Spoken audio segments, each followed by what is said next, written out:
Le 8e jour est la 50e année de jubilé. C'est un seul et même jour. Nous parlons aussi des 8e jours parce que dans le récit biblique, on nous parle de Marie et Joseph qui ont apporté le bébé Jésus au temple pour la circoncision. C'était le 8e jour. Mais nous voulons montrer dans la Bible ce que signifie le 8e jour. Le 8e jour, comme on va le voir, et la 50e année de jubilé sont un seul et même jour. Dans Lévitique 25, on nous parle de cette période de 7 ans. 1, 2, 3, 4, 5, 6, 7. Il y a cette période de 7 ans. Chaque période dure 7 ans. Si maintenant, ici, si une période dure 7 ans, alors pour les 7 périodes, nous avons ceci. Depuis la première période jusqu'à la dernière période, nous avons 7 fois 7 ans égale à 49 ans. Ceci veut dire qu'à partir de la première période, jusqu'ici, il y a 49 ans. Ici, à ce point-ci, nous avons 49 ans.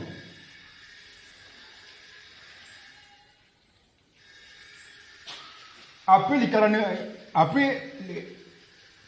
la 49e année, il y a maintenant ce qu'on appelle la 50e année de jubilé.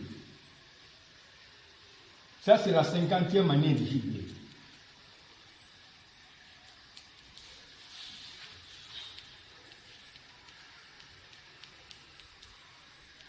Il y a donc 7 périodes prévues dans Lévitique 25 qui durent chacune 7 ans. Quand nous partons de la première, si la première période dure 7 ans, les 7 périodes ensemble, au total, nous donnent 7 fois 7 ans égale à 49 ans. Or, dans Lévitique 25, 8, dans Lévitique 25,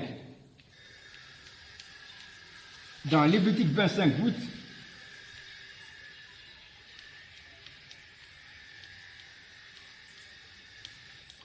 on nous parle de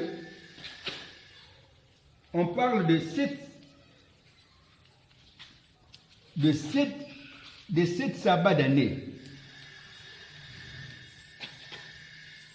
7 sabbats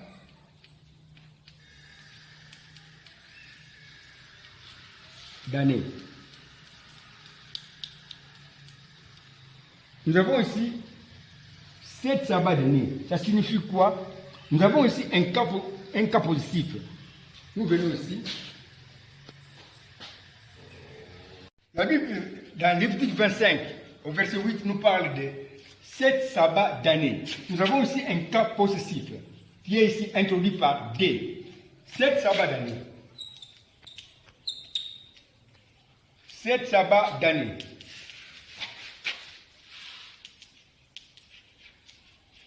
Or, celui qui m'enseigne, qui est l'auteur de la Bible, m'a dit ceci. Quand nous avons un cas positif, comme dans le cas ici, les deux noms qui sont cités dans le cas positif sont dans l'unité. Nous avons aussi 7 sabbats. Les noms qui sont cités et les années.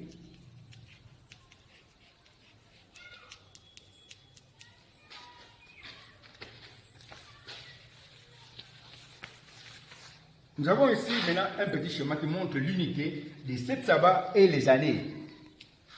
Je répète ce qu'on m'a enseigné. Quand nous avons un cas possessif, comme ici, nous avons 7 sabbats d'année, les noms qui sont cités dans ces cas possessifs sont dans l'unité, dans un mariage, comme ici. Nous avons maintenant trouvé un schéma qui nous donne une prophétie. Nous avons ceci. C'est un schéma qui nous présente ce qui signifie 7 sabbats d'année. Ici, nous avons 7 sabbats.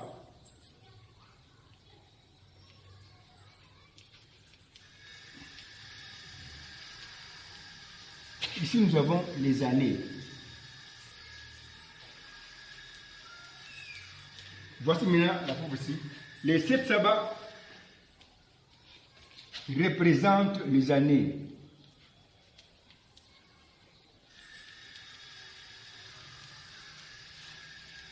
Les 7 sabbats représentent les années. Quand ici on parle des 7 sabbats d'années, on veut seulement parler des 7 années. C'est pourquoi dans notre schéma que nous avons fait là-bas, 7 sabbats d'années, 7 sabbats égale à 7 années.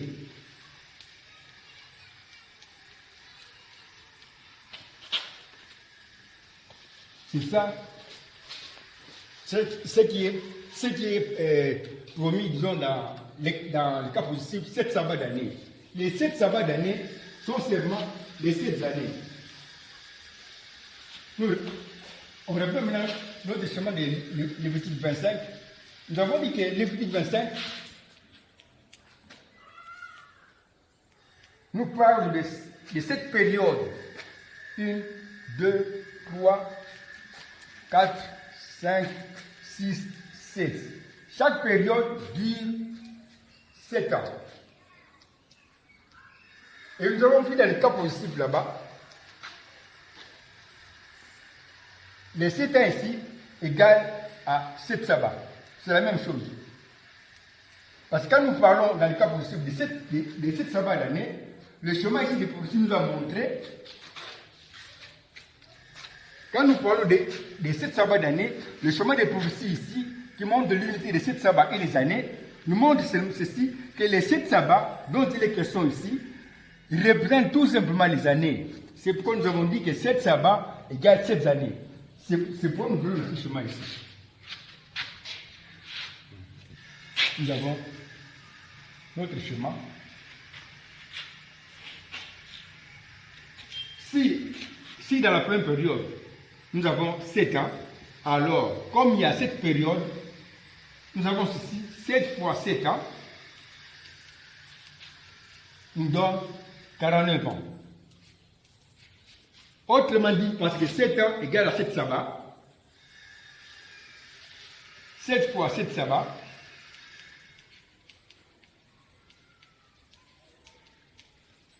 égale à 49 sabbats.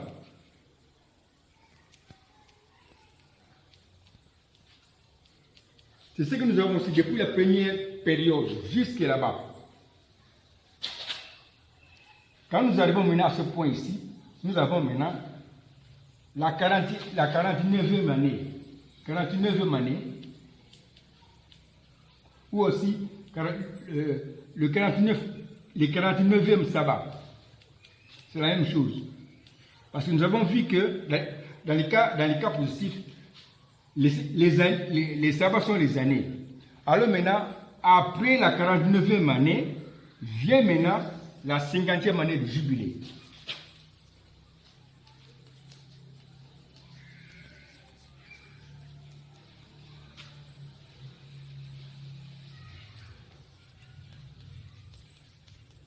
Maintenant, je pose une question. Qu'est-ce que signifie cette sabbat?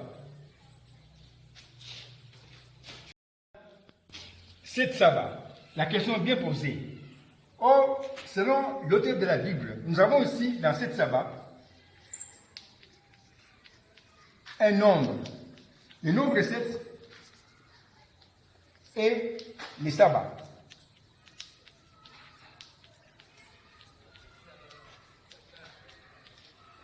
Selon notre façon de voir les choses, les nombres 7 et les sabbats sont deux choses bien différentes. Mais pour celui qui est l'auteur de la Bible, parce que lui regarde toujours au signe qui est commun aux choses qui sont différentes, quand il regarde les nombres 7 et les sabbats, ils ont un signe qui est commun, qui les marie, qui les unit. C'est la même expression, c'est le même ensemble. 7 sabbats. Ils sont ensemble dans l'expression 7 sabbats. La même expression,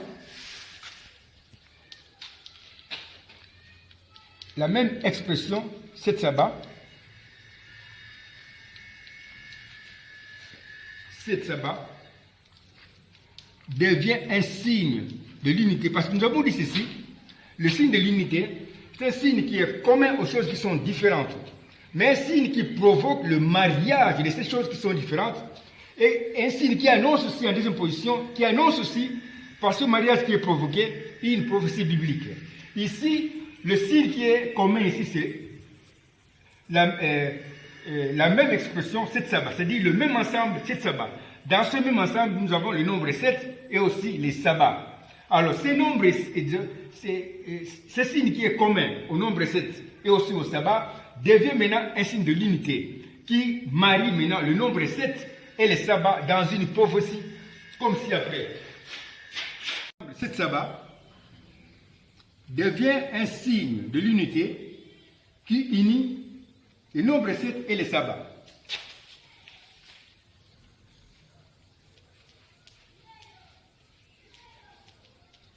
Nous avons trouvé maintenant un schéma de prophétie qui est ici dans une langue là qui est inconnue. C'est un schéma que Dieu avait créé dans sa pensée avant même la création de ce monde. C'est-à-dire, quand lui, Dieu, était encore la pensée qui était en train de penser au plan complet de la rédemption. C'est pourquoi ici, nous avons ici un schéma de prophétie qui est dans une langue là qui est inconnue aux anges. Mais Dieu a promis, au temps de la fin, il va dévoiler tout le mystère caché. C'est pourquoi, même ce chemin ici qui était caché, un mystère caché dans sa pensée, nous les connaissons aujourd'hui. Le nombre 7 représente le temps complet.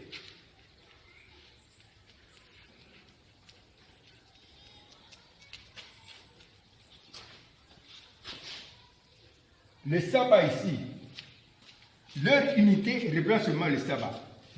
Leur unité, les sabbats sont pluriels, mais leur unité représente seulement le sabbat. C'est-à-dire le repos du Saint-Esprit. Le repos du Saint-Esprit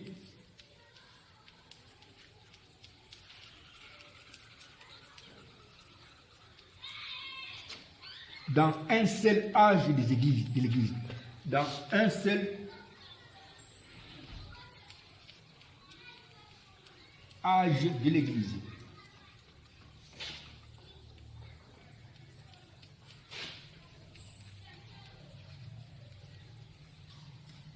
Maintenant, nous pouvons compléter le chemin de prophétie.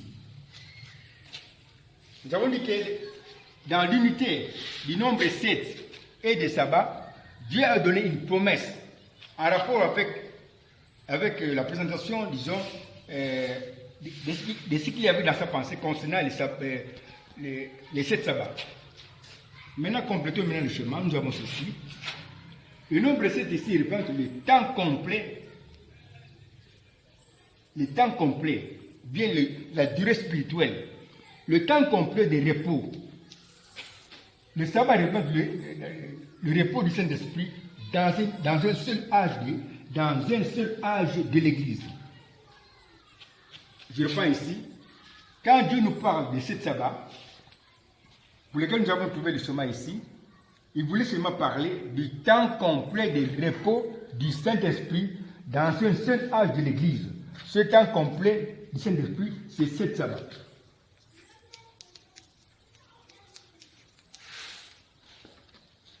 Qui est égal alors à un âge de l'Église. Un âge de l'Église.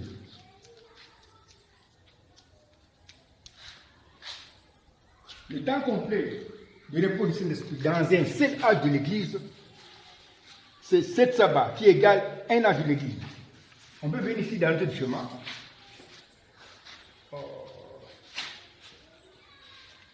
On avait fait le schéma ici qui montre ce qui est promis dans Lévitique 25. Lévitique 25 nous parle de cette période de 7 ans. Ici, nous avons dit que voilà, 7 ans ici égale à 7 sabbats. Mais nous avons vu aussi dans le schéma de prophétie qu'on a trouvé, dans ce schéma ici, que les 7 sabbats ici représentent un âge de l'Église. Donc ici, nous disons, égal à 7 sabbats. Nous avons déjà vu ça pour une période. C'est pourquoi, comme il y a cette période, 7 fois 7 ans nous donne 49 ans. Ou bien 7 fois 7 sabbats nous donne 49 sabbats. Maintenant, nous avons vu que dans l'expression de 7 sabbats, Dieu avait promis que 7 sabbats représentent seulement un âge de l'Église. Et comme il y a ici, c'est-à-dire si chaque période dure un âge, cela veut dire que si nous partons de la première période jusqu'à la 6e période, c'est-à-dire jusqu'ici, nous avons 7 fois 7 âges. Parce qu'ici nous avons un âge, ici aussi un âge, ici aussi un âge, ici aussi un âge, ici aussi un âge, ici aussi un âge. Au total, nous avons 7 fois 7 âges, qui nous donne alors 7 âges de l'Église.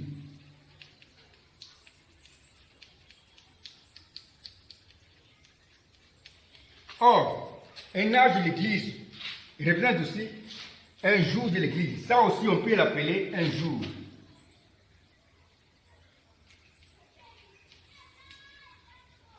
Ici, nous avons 7 fois 7 jours. Égal à 7 jours de l'Église.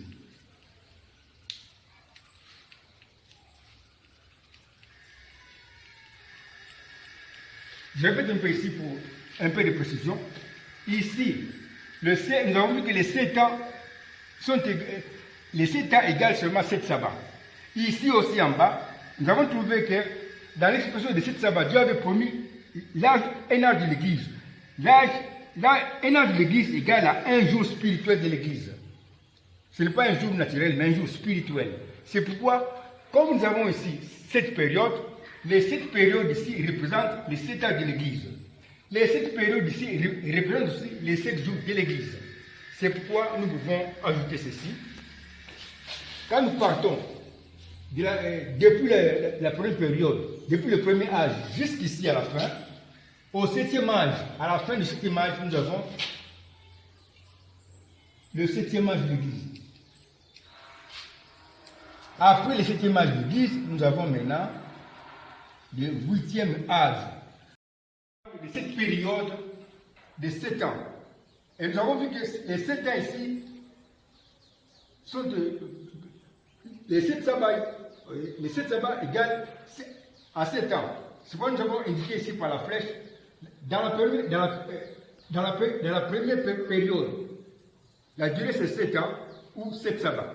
Et nous avons vu aussi que dans l'expression de 7 sabbats, il y a la durée, un âge de l'Église, ou un jour spirituel de l'Église. Nous avons vu que puisque la première période dure 7 ans ou 7 sabbats, et comme 7 fois 7 ans, pour les 7 périodes, nous avons 49 ans. Après, donc, comme l'indique la flèche, depuis la première période jusqu'ici, c'est 49 ans. Après la 49e année, il y a la 50e année de jubilé. C'est la partie ici. Or, nous avons vu aussi que dans l'expression 7 sabbats, Dieu avait caché la définition de l'âge de l'Église. Un âge de l'Église dure seulement 7 sabbats, ou bien un jour spirituel. C'est pourquoi, si la première période ici dure un âge de l'Église, pour les 7 périodes, nous avons 7 fois 7 âges égale à 7 âges de l'Église. Et comme un âge de l'Église égale aussi un jour spirituel de l'Église, nous avons aussi pour les 7 périodes 7 fois 7 jours de l'Église qui nous donne 7 jours. Maintenant, quand nous partons maintenant depuis la première période